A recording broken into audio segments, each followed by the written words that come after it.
Hey everyone, welcome to this explainer. Okay, let's just dive right into this because today we are tackling something that frankly feels like a frustrating, expensive gamble for a lot of people. We're talking about meta ads. And our goal today? We're going to transform those ads from a random dice roll into a logical, totally predictable selling engine. Listen, if you've ever run an ad and felt like you were just throwing your hard-earned money into a black hole, you are absolutely in the right place.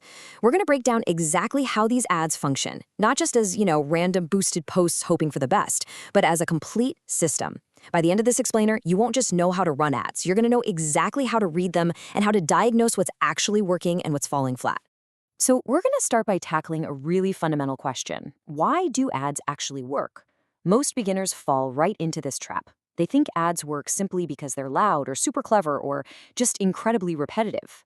But honestly, that is a complete myth. Think of an ad like a busy market street in a big city. A shop on that street doesn't succeed just because it installed the biggest, loudest flashing neon sign, right? It succeeds when the right person walks by, notices something highly relevant to them in the window, and decides the offer inside is actually worth stopping for. The sign, the window display, and the actual product, they all have to work together perfectly. Let's be clear about this. A meta ad is not magic persuasion. It's a matching system. Seriously, ads do not just create desire out of thin air. Instead, what they do is find existing desire and make the path to taking action much, much clearer. They literally connect a person who already has a need with a message that makes them feel recognized and a next step that feels completely worth taking. And once that concept really clicks in your head, the rest of meta ads entirely stops feeling random. It's simply about matching those three specific elements. All right, moving on to Section 1, the meta engine. Subtitle, The 5 Mechanical Parts. So, meta ads aren't just one giant monolithic thing, right? They're actually a small system made up of a few absolutely crucial mechanical parts.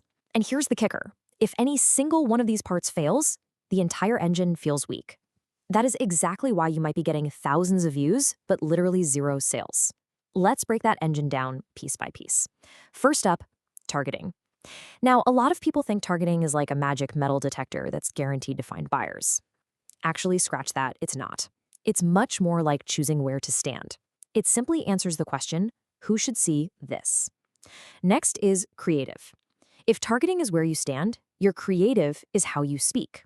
It grabs attention and asks, why should they care? Then we have the offer. This is what makes the action worthwhile, answering why choose this. Fourth is the conversion path. Think your landing page or your chat flow, which answers what happens next. And finally, platform feedback. The meta system watches what people do to learn what is working so it can constantly adjust. All 5 of these components literally have to function perfectly together. Let's move right into Section 2, from attention to sales, the human element. Okay, so how does that mechanical engine actually guide a real, breathing human being from giving you their attention to making an actual transaction? Well, it really comes down to comparing 2 totally different mindsets. Look at the beginner's myth. Most people assume the journey is incredibly linear. Someone sees the ad, they click the ad, they buy the product. Done. But that completely skips the messy, realistic human journey. In reality, a user has to go from noticed to interested to convinced to ready and then finally to acted. At every single one of those stages, their brain is constantly asking hidden questions. Is this for me? Can I trust this? Is this actually worth the money right now? Your ad system has to answer those questions to reduce their uncertainty step by step. Remember, selling isn't just one big magical moment. It's a chain of small yeses. And this brings us to a somewhat harsh truth. Attention is only the doorway. It is simply permission to continue. A lot of beginners get totally obsessed with getting attention. They use wild, surprising images, super flashy graphics, or really dramatic hooks. And sure, yeah, those can definitely stop the scroll. But getting attention for the wrong reasons does not pay the bills. If you grab their attention but the very next step is confusing, they're gone. They will leave. Attention just means the user is saying, okay, I'm willing to look. The sale only happens if your ad uses that permission to smoothly hand them off to the actual offer. So to successfully guide someone through that doorway, they have to pass through 3 very specific psychological layers. Step 1 is recognition. The viewer must look at your ad and think, oh, wow, this looks exactly like my situation. If your ad fails here, the buyer feels completely unseen and simply scrolls past without a second thought. Step 2 is belief. They need to think, this could actually work. If you're too vague or you're making claims that sound way too good to be true, they instantly feel doubtful and cautious. And finally, step 3, commitment. They have to decide this is worth doing right now. Action always has a cost, right? Whether that's time, money, or just mental effort. If the perceived value doesn't outweigh that cost, they stay hesitant. You need to confidently guide them through all three of these layers. Now for section 3, thinking like a seller, diagnosing the system. To pull this off successfully, we need a massive mindset shift.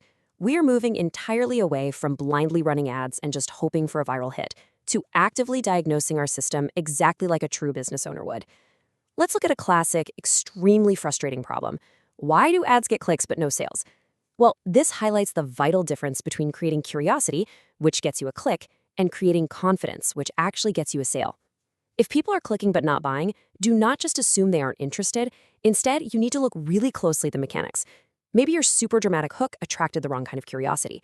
Maybe your offer just wasn't clear enough, or maybe your landing page introduced totally new doubt. It's like having a shop with a gorgeous window display, but the entrance is completely blocked off. If your conversion path is confusing, or if the next step asks for way too much too soon, all that valuable interest literally just leaks away. At the end of the day, it all boils down to one hidden formula. A sale equals relevant attention plus believable value plus an easy next step.